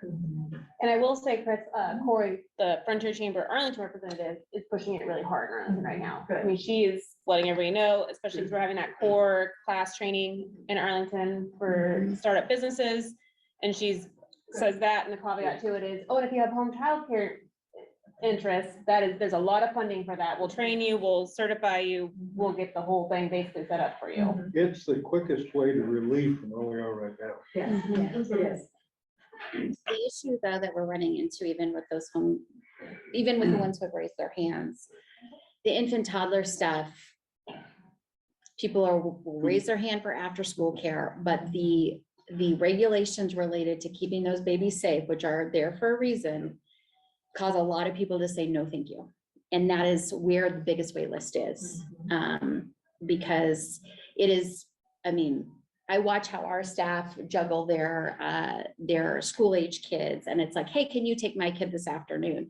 Asking somebody to take your infant all day, different ask altogether. You need to have grandparents and family members who are like, oh yeah, I'll do that.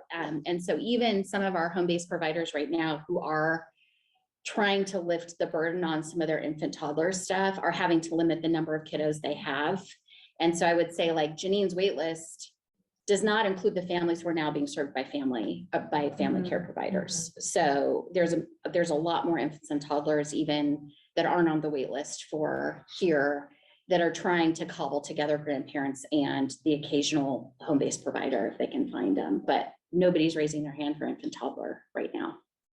School age, yes, we're getting some traction on that. We're running out of relatives too. Okay. Gotta go watch grandkids. Speaking of which,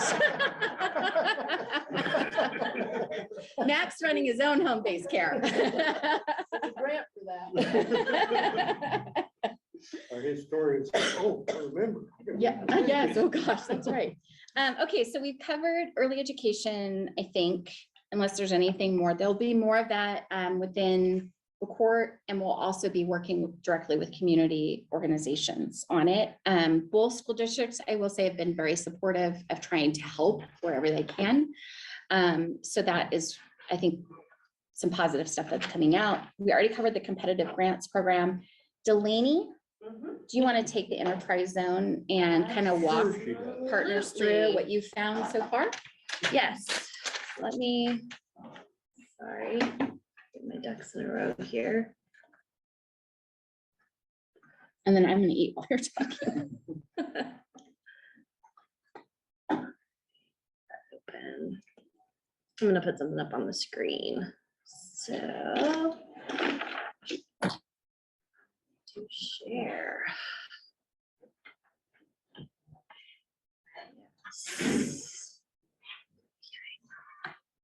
All right, so this is a kind of general overview of the estimated timeline that I have put together for our enterprise zone redesignation. We are currently up for renewal. We have done the initial steps, which is notify Business Oregon that Gilliam County intends to apply for redesignation, and that has been confirmed with Art Fish, who is the Business Oregon incentive zone manager. Developing the plan for next steps. I did this brief overview, but I also have a more in-depth one. So today I wanted to confirm our co-sponsors and then discuss the resort/hotel election that we can opt into. That is something that they added in for an option. Currently, our co-sponsors on the zone are the City of Arlington and the City of Condon. And then the Port of Arlington consents to the zone, but they do not sponsor the zone. Ports are allowed to be a co-sponsor with it. And so I would like to look at changing our model to be a co-sponsor with the port and both cities as well, to have everybody have equal co-sponsorship on it. There's also some changes to make with the enterprise zone manager. I had a discussion with Art yesterday about who qualifies to be an enterprise zone manager, and that can be a county staff, that could also be port staff. They have some places who do co-managers with multiple representatives from the sponsors. They have some that do an enterprise zone manager and then an assistant zone manager. So that's kind of where I'm at with that one. By April 1st, I would like to have the taxing district meeting set. That is a requirement in order to qualify for redesignation, a meeting of all of the taxing districts together. What's that meeting supposed to accomplish? What happens? It just allows for a discussion of all the taxing districts, whether they are on board with the enterprise zone, since they are the ones who the tax abatement would affect with their property taxes. So Same as basically reaching out to them over the red zone. yes. very similar. Starting the draft resolutions, every entity who co-sponsors or consents to the zone needs to have a resolution that they approve. And then firming up the enterprise zone map. I know Michelle has been working a little bit with GIS on getting a better map of that area done. So we would like to have that kind of finalized by that April 1st timeline. By April 15th, send out the notice to the taxing districts of the meeting with the date. There's a sample of that information or notice in the paperwork that Art provided to me. Once you do that, you need to send that mailing list as well as the notice to the Government Affairs Office in Salem for their So that's just a notification. notification, is that? Notice that the meeting is happening. So it's like the invitation to the meeting. So, and then you need, I would like to have the resolutions finalized. The public meeting is just by May 12th. It's kind of just an estimated date, throwing that one out there. They would like to have, according to the wonderful book I have here, which is our last enterprise zone application, and the timelines that they like it to be, the resolutions are approved within a week to 2 weeks of that taxing district meeting. So that's why I kind of set those dates to be a little bit closer, because you hold the meeting, you take your comment, you have your discussions, and then you go, and each of the entities would approve their resolution within that timeline. And then I would finalize the application and then submit by June 15th. So if those timelines come out, then they have to do a special meeting and get that approval done by that date. Possibly, that's set by, actually, the May 20th would be right around the second meeting of the court, and usually the port and the cities have both had their meeting of the month by that timeline. So that's kind of why I was having it be that end of May is the target date for that completion. So, but when you're saying, taxing districts, is it all? They don't know, the taxing districts do not have to approve a resolution. It is only the co-sponsors. Co-sponsors. So, Yeah. And the ports is what right now? They consent to the zone, but they are not listed as a co-sponsor on the zone. So they are a participant in the zone, but they're not listed at the So same. what's the purpose of a sponsor, co-sponsor?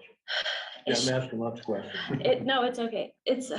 I honestly, the main thing I could tell is there's just some different verbiage on the resolution. I don't know if it makes that much of a difference. They have more of a say, I think, in some of the like approval process. For From what I use- can for tell, use of- yeah, for use of the enterprise enterprise zone, but there's not. Sure. So That makes that's why I think it would be nice to have everyone have equal representation on all of that stuff. Yeah. Since everyone has land that's in part of it. so we're meeting tonight, Mhm. and I don't have a lot of the information about the resolution in the enterprise zone. So we will meet April 4th, but can you send me something just so I can, during my staff report, let them know that it's coming? Yep. Okay, that'd be No great. problem. And am I correct, Delaney, that what needs to happen is that public meeting has to happen before the sponsors actually do their resolutions? Yes. So we'll need to Oh. coordinate Yeah. on setting that public, like, we just did a rough, I asked Delaney to just kind of do a rough timeline so you could see like what we were aiming for. But I think we can refine that further. So Yeah. if like, So the meeting so could if the happen. cities are saying, okay, this is when we would need to pass it. So therefore the public meeting needs to happen the week before, then we would adjust the timeline accordingly. So you have the public meeting, then the sponsors, co-sponsors Approve the approve the resolution. resolutions. That's where you got a timeline problem with me. Yes.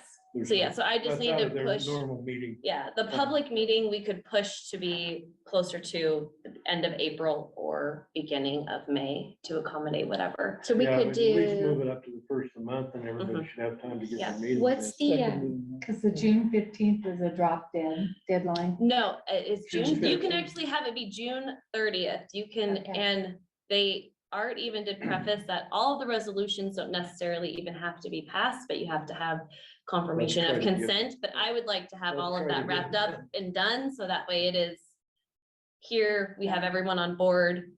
And then this timeline was also copied from the timeline of the current redesignation that was in here. I copied the dates and kind of got as close to as possible with what was done previously. I don't know if it has any fact or not, but just the fact that we're having to do a redesignation just before they're having to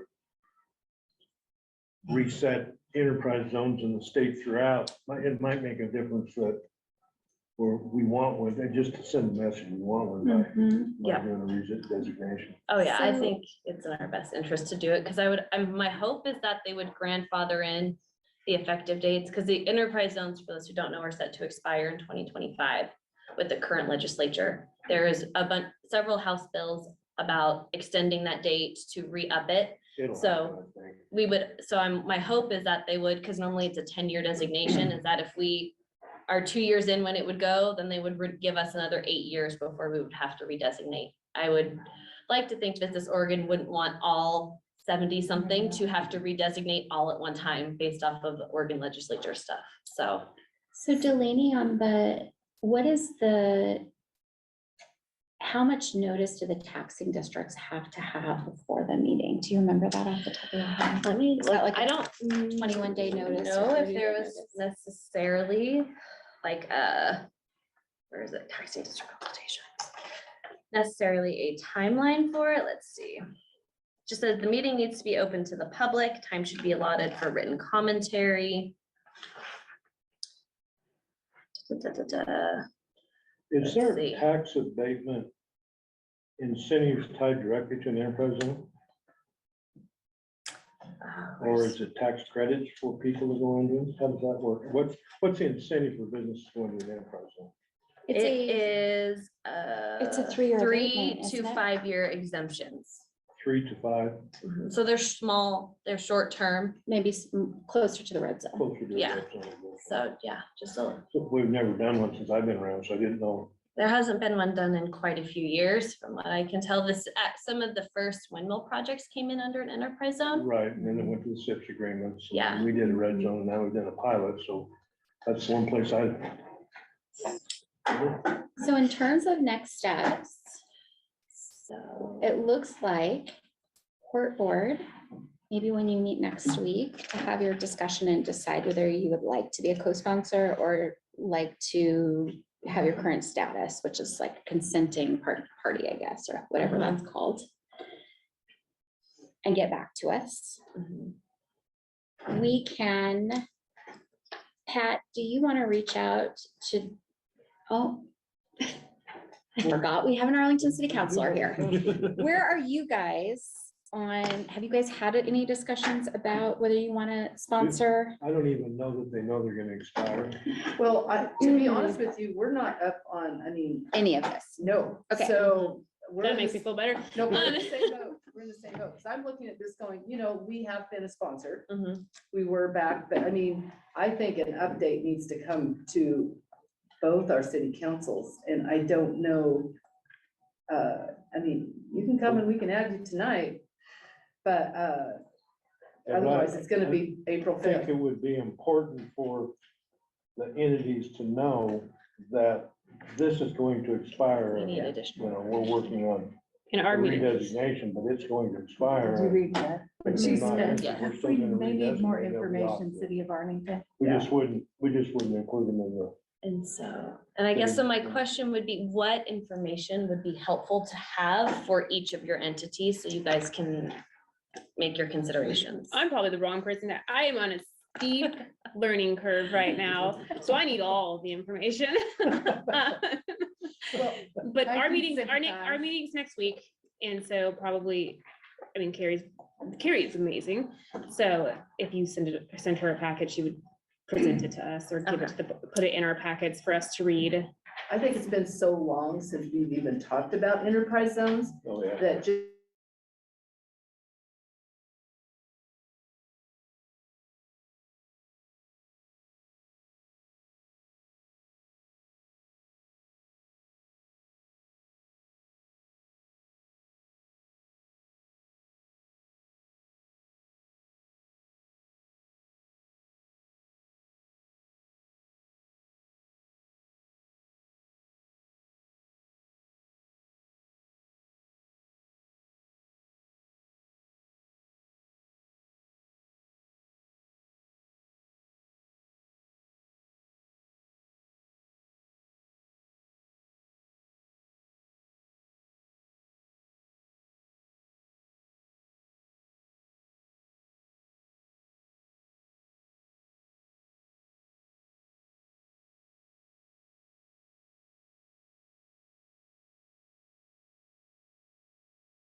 simple method would be to have the county be the main sponsor.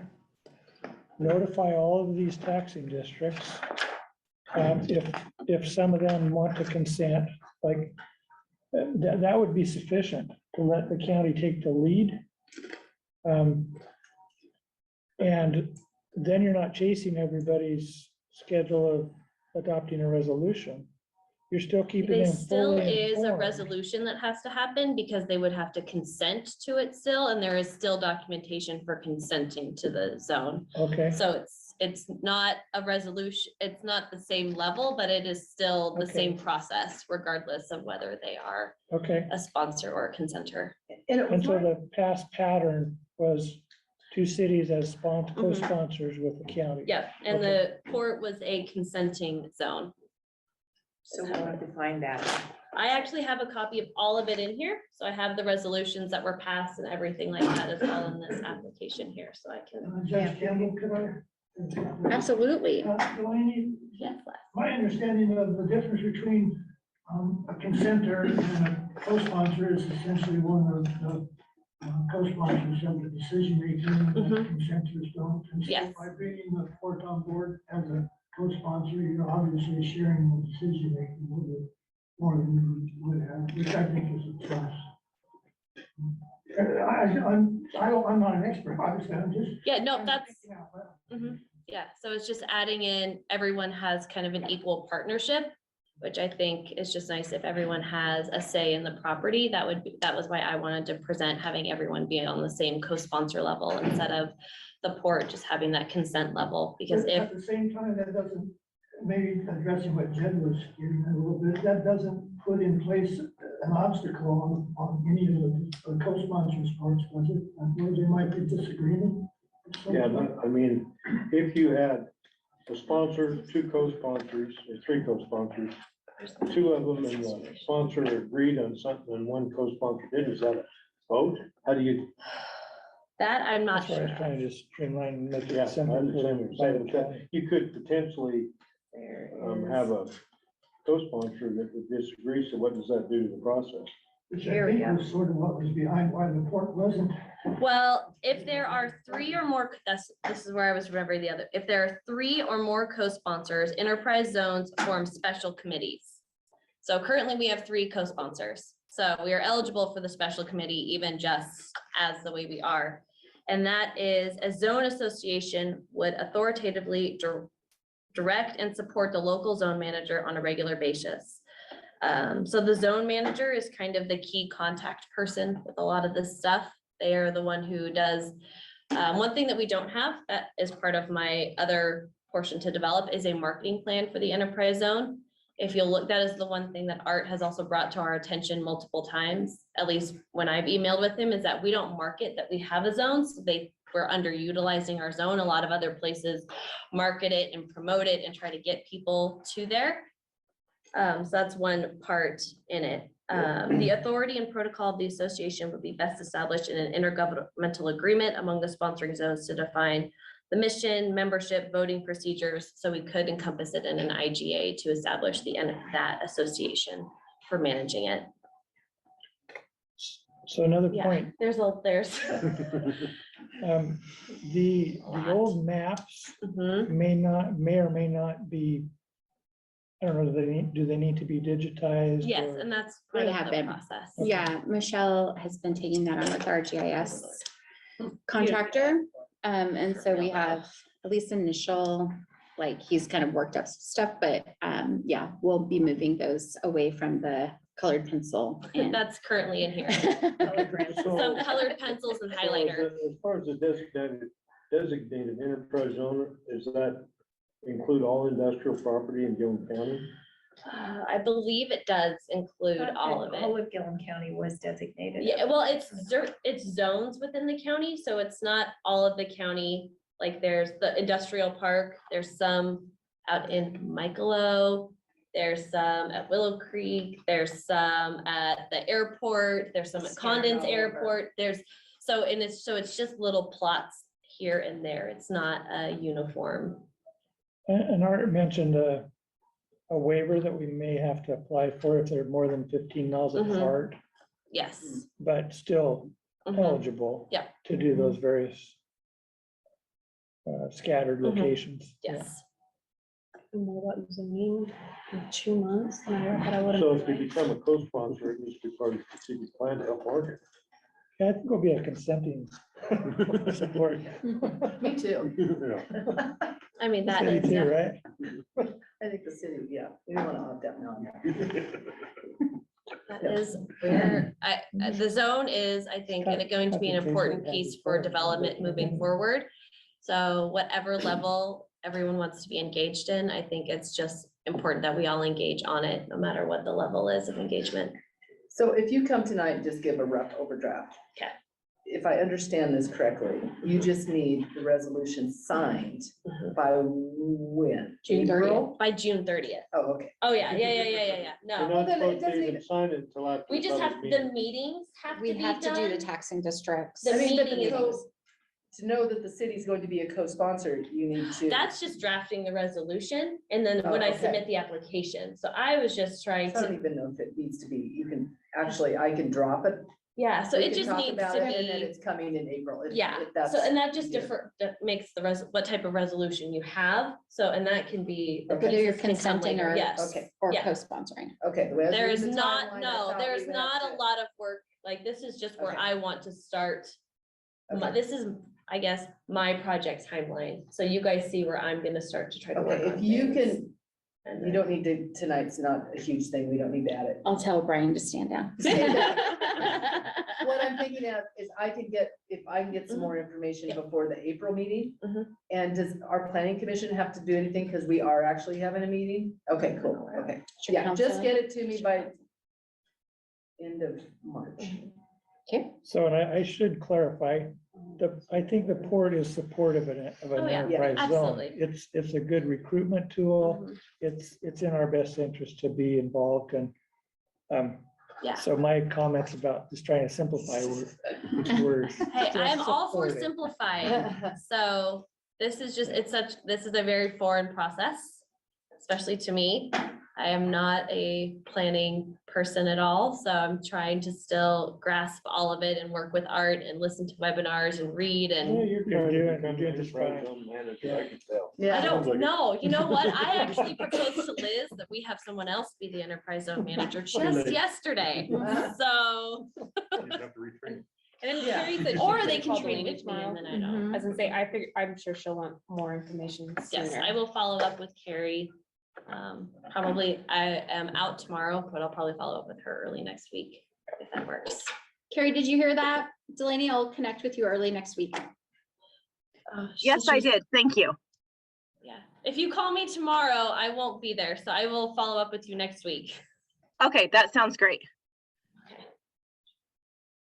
Okay, so next steps takeaway is that we will be getting information to both cities.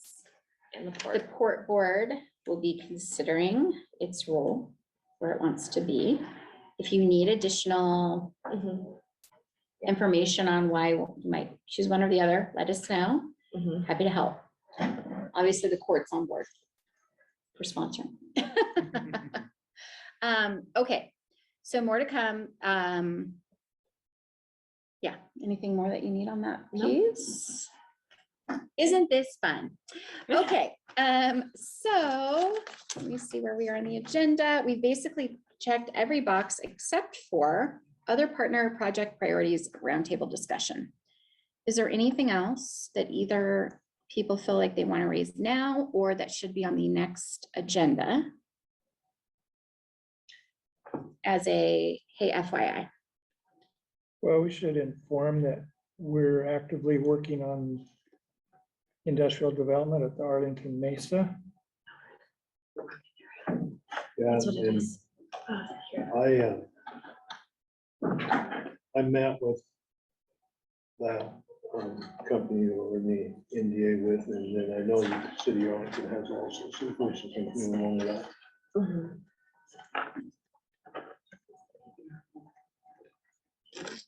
The other ones, I think I'll forego bringing up here, but just some little things like promotional items. Maybe we'll save that for when we have some more detail on those signage and.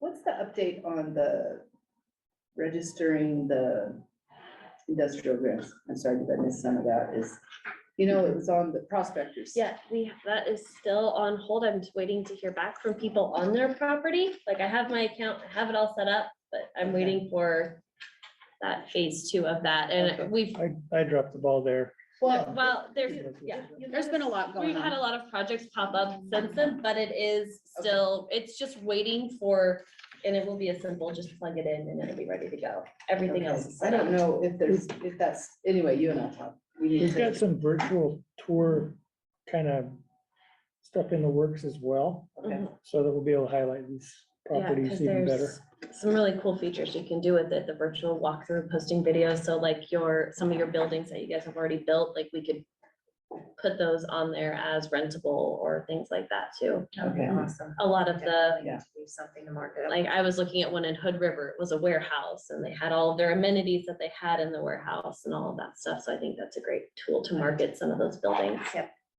Sure. That's a tool that comes with prospectors. It's through it's Business Oregon, so it's a Oregon Prospector is the name, and it's literally a list of all available industrial. No, the walkthrough is a tool that comes with the Oregon. Okay. Yeah, or you can like upload your video Yeah. and things like that, so it's Like a just walkthrough of your building. so it's Yeah. really cool to offer that to attract people. Jed, I wasn't pointing at you about, I was thinking about the city's 7 acre, if there was a way to do that too, so Yeah, I have also 7 acres.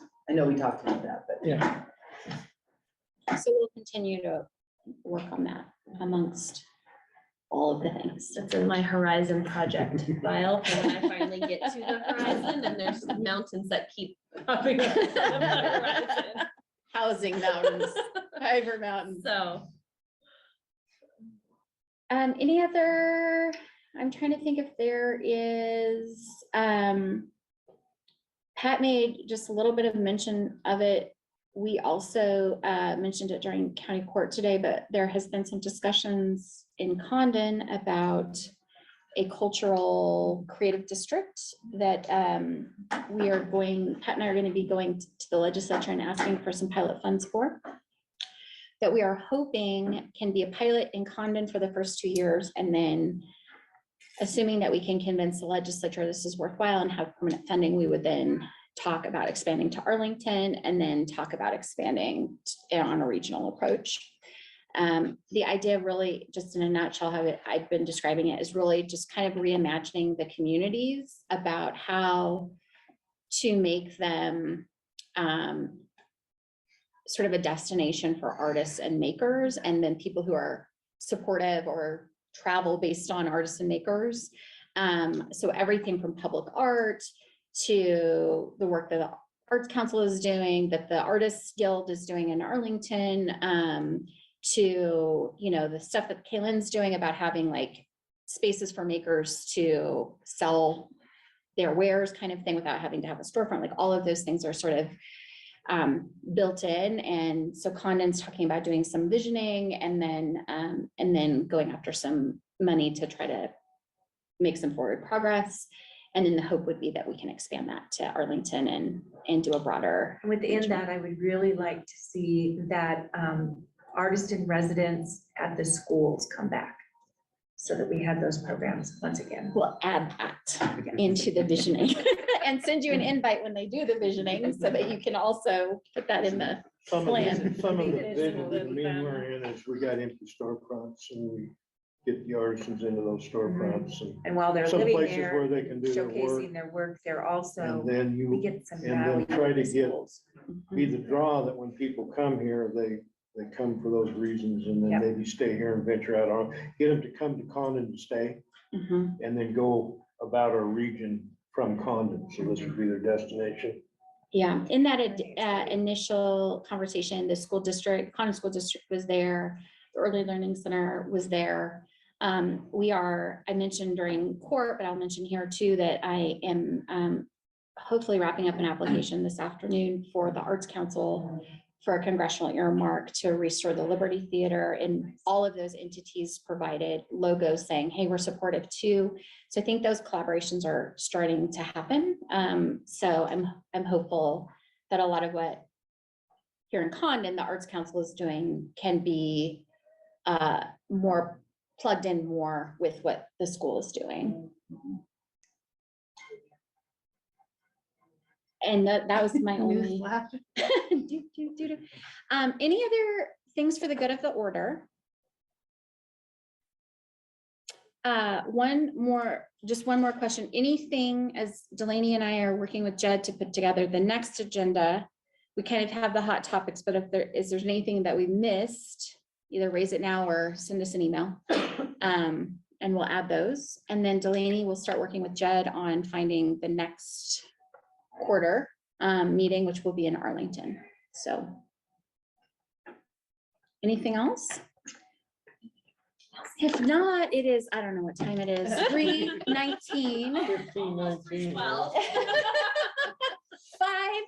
5:19. No, that's just what it feels like. 3:19, and let's adjourn the work session.